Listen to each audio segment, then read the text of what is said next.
Continuamos con Guido Fernández Parmo hablando de democracia y ahora habíamos cerrado el bloque anterior con el tema de la Revolución Francesa. Se supone que es el gran paradigma, ¿no? La Revolución Francesa, la igualdad, la fraternidad y la libertad sobre todas las cosas, peleando adelante con la gente.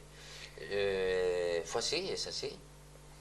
Bueno, en parte fue así, ¿no? En su momento. Tal vez lo que hay que tener en cuenta para entender estos valores de la igualdad, de la libertad y la fraternidad, es que cuando se dice esto, hay que ver quién lo dice, ¿no? Y por lo general, quienes dicen esto forman parte de la burguesía europea, ¿no? Y ahí hay algo clave para entender.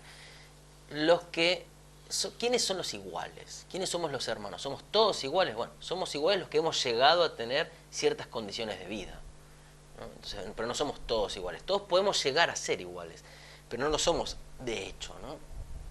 El ejemplo más claro de esto está, por ejemplo, con los pobres, con los negros, que Robespierre fue uno de los pocos que defendió la igualdad de los negros. Está en cómo se pensaban la relación de las futuras colonias, ¿no? Son iguales.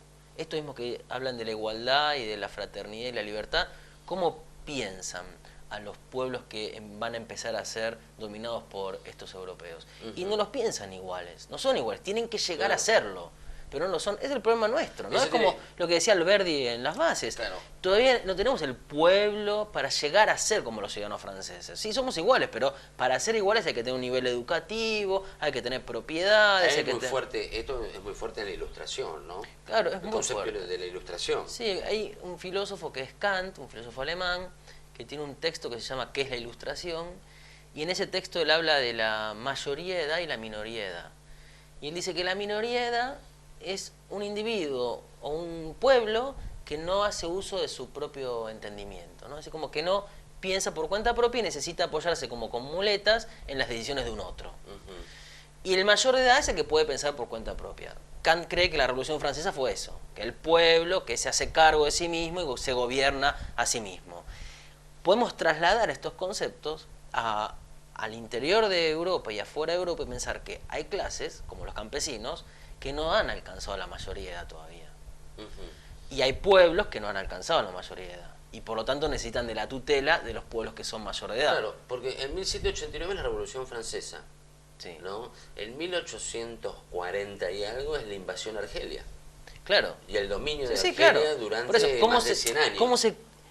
¿Es contradictorio? ¿Eran hipócritas los que decían esto? En absoluto. Lo que entendían es que los iguales son los que somos iguales, los que tenemos propiedad, una determinada cultura, pero después todos los otros tienen que llegar a ser iguales, ¿no? Está bien, pero yo los someto.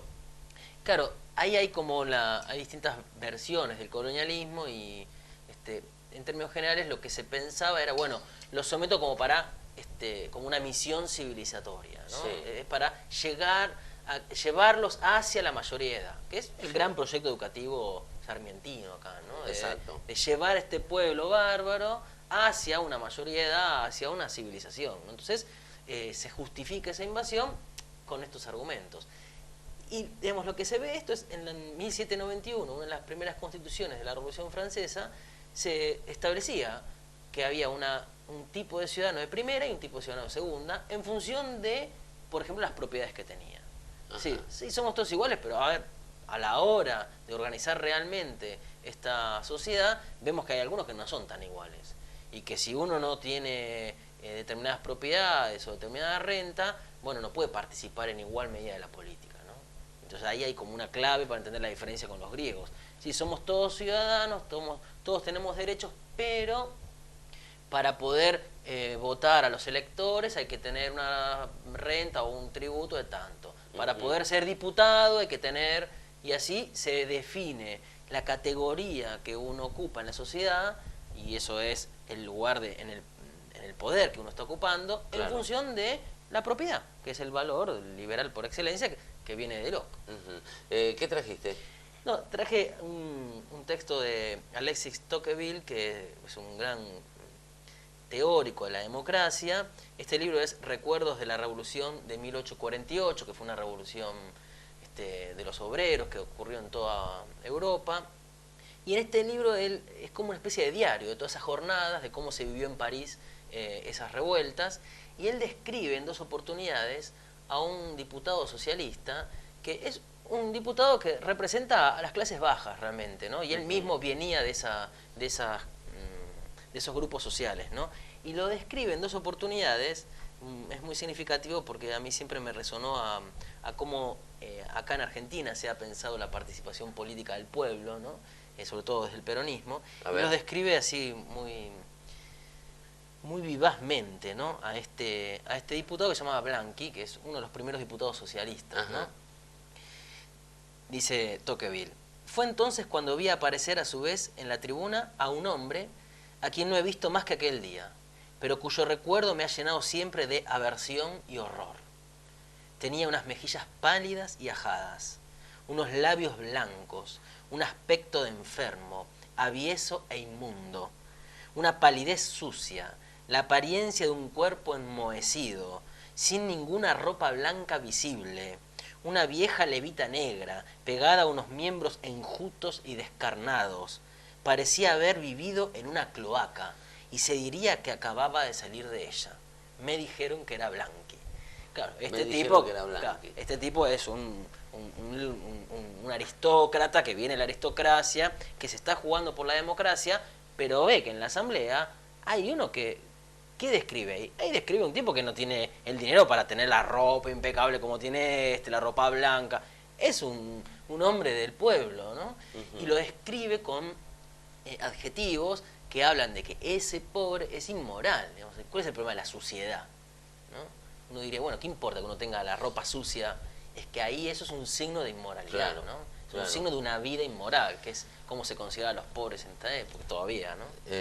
Claro, porque ahí está el tema de la inclusión del que no es propietario, ¿no? En la toma de decisiones. Claro. Yo sigo insistiendo con eso, ¿no? Como que después esto se modifica en la constitución del Estado moderno, tiene que ver con organizarnos. Si vamos hacia una teoría más crítica sería con domesticar, ¿no? Al cuerpo social en función del trabajo. Sí. ¿No? Me parece que a partir de la Revolución Francesa este Estado se empieza a conformar. Todos los valores tal vez de la Revolución, porque siempre hay que ver el origen y en qué deforma, ¿no? Tal vez el origen, claro, la nobleza terrateniente, ¿no? El absolutismo, lo enfrento, le gano, decapito a los reyes y todo eso verdaderamente es una revolución. Sí, absolutamente. Que después degenera. Sí, bueno, que después se afianza en realidad, no degenera, ¿no? La revolución, si bien en la revolución participan los campesinos, claramente responde a un ideario que es el de la burguesía, que es la que está empezando a tener el poder.